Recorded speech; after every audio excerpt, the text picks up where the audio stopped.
एक बार फिर से स्वागत है आपका अपने चैनल रीना सिंदूरी किचन में। आज हम बनाने जा रहे हैं चावल की कुड़लई, जो बहुत ही सॉफ्ट होती है, बच्चों और बड़ों सभी की फेवरेट होती है।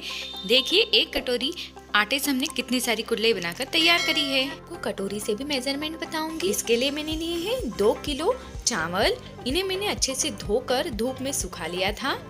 और 300 ग्राम साबूदाने लिए हैं, जिनके हम खिचड़ी बनाते हैं, बस वही वाले साबूदाने। और फिर ली है उड़द की दाल। ये उड़द की दाल 180 ग्राम है। इसे भी मैंने धोकर धूप में सुखा लिया था। अब मैं आपको कटोरी से मेजरमेंट बताती हूँ।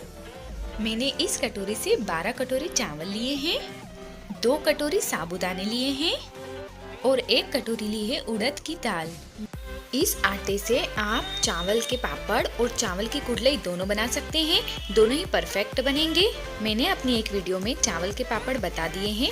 आज मैं आपको चावल की कुड़लई बताती हूँ। इसके लिए मैंने ये जो आटा था, इसे चक्की में पिसवा लिया है और इसे अच्छे से छान लिया है।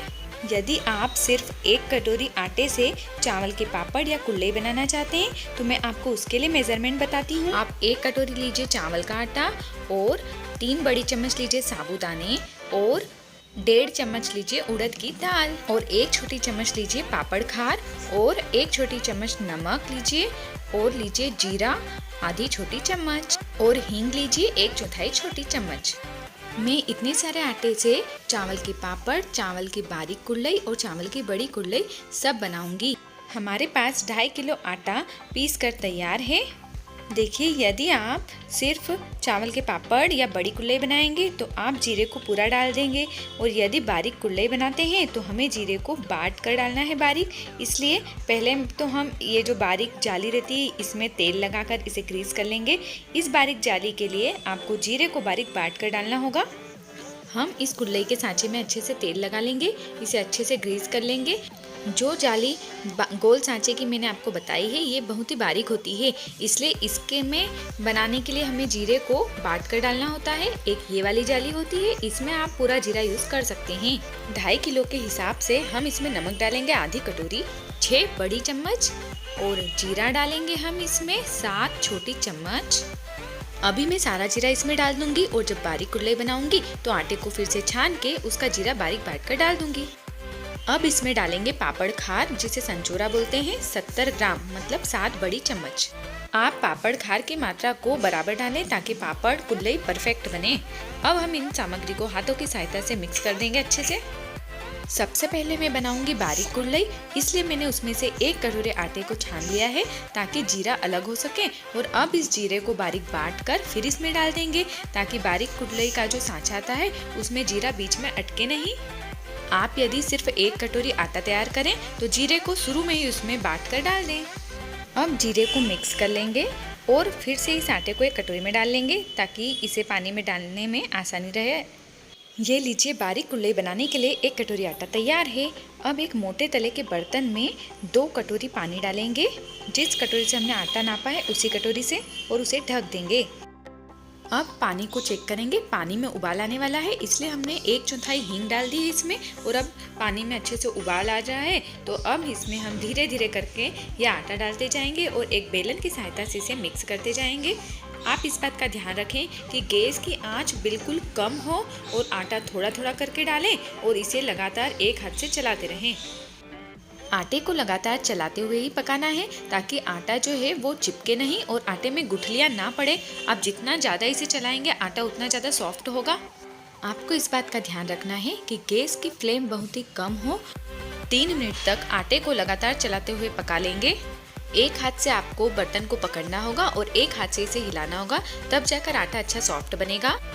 हमने आटे को लगातार चलाते हुए 3 मिनट पका लिया है। अब हम एक तवे पर इस बर्तन को रख देंगे। गैस की फ्लेम कम ही रखेंगे और 1 मिनट तक फिर से इसे चलाते हुए पका लेंगे। हमने तवा इसलिए रखा है ताकि आटा जो है वो हार्ड होने लगा है तो वो बर्तन के तले में चिपके नहीं और अच्छे से पक भी जाए। आप चाहें तो आटा पकाने के लिए नॉन स्टिक कढ़ाई का भी यूज़ कर सकते हैं, क्योंकि उसमें भी आटा जो है वो कढ़ाई में लगेगा नहीं। आप आटे की कंसिस्टेंसी भी देख सकते हैं, इस तरीके की चाहिए। देखिए, आटे की कंसिस्टेंसी हमें ऐसी चाहिए, क्योंकि कुड़लई के लिए जो आटा रहता है वो थोड़ा पतला चाहिए ताकि कुड़लई बनाने में आसानी हो। यदि आटे की कंसिस्टेंसी ऐसी रहेगी और पतली तो कुल्लई बहुत ही जल्दी बनेगी। अब एक कटोरे को ग्रीस कर लिया है ऑयल से, ताकि हम उसमें आटा निकाल लेंगे। अब आटे को इस तेल लगे हुए कटोरे में निकाल लेंगे। आप देख सकते हैं ऐसा आटा चाहिए। हमने आटे को 3 मिनट गैस पर और 1 मिनट तवे पर रखकर पकाया है।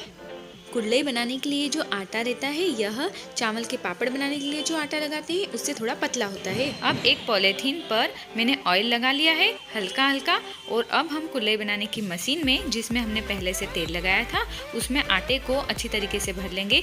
इस तरीके से चम्मच से भरें ताकि आटे के बीच में एयर न रहे और कुल्लई अच्छे से बन सके। इस तरीके से मैंने हल्का हल्का तेल लगा दिया है ताकि कुल्लई जो है वो पन्नी पर चिपके नहीं। अब आपने जिस भी मशीन में आटा भरा है उस मशीन से इस तरीके से गोल घुमाते हुए कुल्लई बनाएं। देखिए गोल शेप देना है हमें और इस तरीके से गोल घुमाना है। मैं धूप में कुल्लई बना रही हूँ। यदि आपके पास धूप की व्यवस्था ना हो तो आप घर में भी पंखे के नीचे भी इन्हें सुखा सकते हैं। उस तरीके से सूखने में थोड़ा ज़्यादा टाइम लगेगा और धूप में कुल्लई जल्दी सूख जाती है।